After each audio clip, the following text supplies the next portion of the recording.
Hey guys, Paradox here, and today I'm going to be giving you guys a little tutorial on this sort of word art technique that I've recently done on my channel. I just thought it was really cool, and I wanted to show you guys how to do it because, I just think it's really cool, and it's really easy to do, so why not just go ahead and do a tutorial on it. So for the first thing that you're going to need for this tutorial is a font that doesn't have any curves. I'm going to list a few in the description. The one I'm going to be using today is the Techno Hideo font. That will also be in the description. But make sure there's no curves, and that's just really a part of the technique.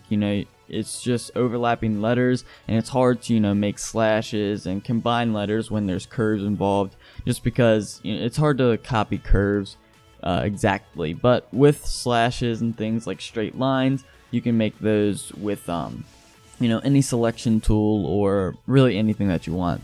So as you can already tell, I already did this little tutorial once and I realized it wasn't very good, so I decided to go ahead and do the second part and record that, and hopefully this part looks better, but we'll see how it goes. So today's video is going to be for XOSG Nation, and this is also going to be a surprise for them because I'm going to be making them a new banner, and they haven't asked for it, but I just figured the old one that I made them was kind of outdated, so I wanted to make them a new one. And I'm going to add this in there, so hopefully this looks really good because it's going to be on their banner, most likely. So as you can see, I already did the XOSG part, so we're going to do the nation part. And basically what you're going to want to do is here, let me delete this real fast and start from step 1. First thing that you're going to want to do is go ahead and type out your font. Also, before you have to do this, you have to make your document. Mine's 1920 by 1080 pixels. If you're wondering, that's what size I'm on. Also, once you type out your text, make sure everything's spelled correctly, because after we do this, we cannot go back and change the letters at all. So make sure it's spelled correctly. Then go ahead and right-click on the text document and do rasterize type. This is just going to make it easier to... this is going to make it possible to actually overlap and edit each individual letter by itself. So make sure that you do that, or else you'll be struggling a little bit. So next, I'm just going to zoom in here just so I can see my selections that I'm going to be doing a little bit easier. But basically, you're going to start on the second letter. The first letter is going to be the base letter, so it doesn't really matter where the text is in the document. Just make sure that you can easily see it, and that you can select within each letter. So I'm going to use the rectangular marquee tool, and I'm just going to select this A, and then I'm going to go to the move tool, and I'm going to start moving it over. Now if you don't see any like purple lines, or it doesn't snap into place, what you're going to do is hold Control and press H. I'm not sure what it is on Mac, but I'm on Windows right now. But that just basically shows your smart guides, and it's a lot easier to work with that. So now, hold on, it's still not showing up. There we go. So now we see the purple lines, and it snaps it perfectly, perpendicular to the N. And basically this whole technique is just overlapping the letters and deleting parts of one letter so that you can see more of another letter, and that's really all you have to do. So it's really just using your creativity to combine letters and things. So the first thing that I noticed is this A kind of has a slant on the left side, but the N has a straight vertical line on the right side. So one thing that you can do is you can hold Control and press T, and then right click within this little selection here and do flip horizontal. And that's just going to flip it to where the left side's on the right and the right side's on the left. And that's easier to combine letters if you do that. Then you can just press enter, and then you'll start seeing your snap lines again, and you can work from there. Also, you can use your arrow keys to nudge it left or right 1 pixel. I think that's really cool as well. But I think that looks good, so we're just going to press enter and Control D to unselect from that selection, and that's what we're looking at right now. Another thing that you can usually do is if you do have this selected again, so I just press Control D, you can go back to your rectangular marquee tool and right click inside and do layer via cut. That's just going to make a new layer with that letter on top, and I think that's easier to do this little next technique with. But basically you can see on the N there's like a little slash right here, and also on the A, if we didn't have the N there, there's also a slash right here. So what you can do is you can look at both letters and sort of visually image what it would look like if that slash continued on from the other letters. So basically deleting part of it from the A or deleting part of it from the N.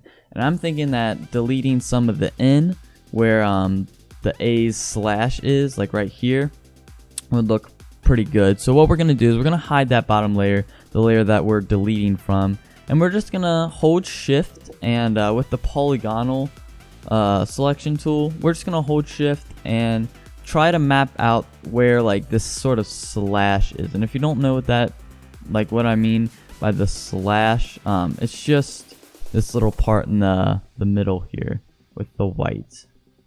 So I think I have it pretty well mapped out, but I just noticed that that's not really going to work too well because I have to match up two lines. So I'm going to redo this real fast here, and let's connect it right here, and then just drag it down, and basically you have a selection that matches where like a slash is going through the A. Then you can or unhide the layer with the N on it, and then just select, you know, the move tool or a tool, whatever. I don't know if you can't delete with the marquee tool. I'm not really sure what that is, but basically just go to where the N is and press delete, and then basically the slash from the A overlaps onto the N. And sometimes if you do have, you know, that second layer selected, you can kind of see, you can kind of see where there's like a few extra pixels right like right here where it doesn't really line up perfectly. What you can do is you can just delete from the N layer because the A is already there, so it matches perfectly, and that looks good usually. So that's basically the N and the A combined, and really it's just doing that for the rest of the letters. After you do that, you can hold Control and press E on this A layer, and that combines it back to the other letters layer, and then it's basically doing the same thing over and over again.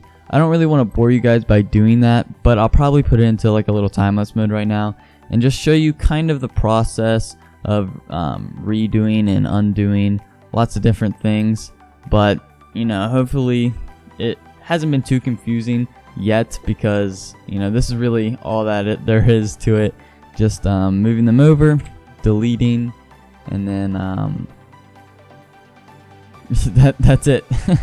So I'm probably gonna put it into time-lapse mode right now, and I'll catch you guys back at the end when I've actually finished this little text here. So catch you guys in a few.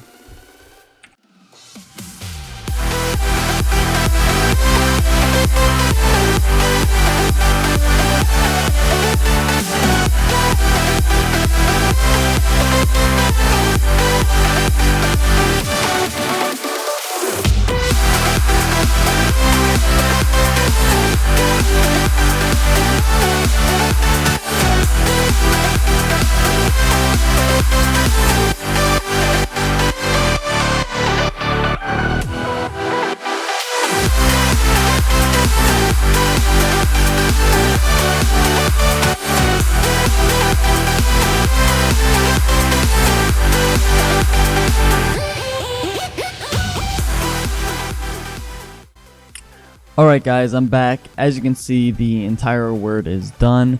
So next thing really is just combining anything that you have. So I could combine these two, but that's not really part of the tutorial. I've already showed you how to combine each letter. So if we wanted to, we could combine this all into one. I think I'm just going to leave it separate though, because they are two separate words. But hopefully you guys enjoyed this little tutorial. If you do, please make sure to leave a like, and I'll do more of these tutorial videos. Also, if you have any ideas for tutorials that you'd like me to do, or anything that you'd like me to show you how to do, go ahead and leave it in the comments so I can think about making a video for it or prepare for it or whatever. But yeah, hope you guys enjoyed this video. If you did, again, make sure to leave a like, and I'll see you guys next time. Peace.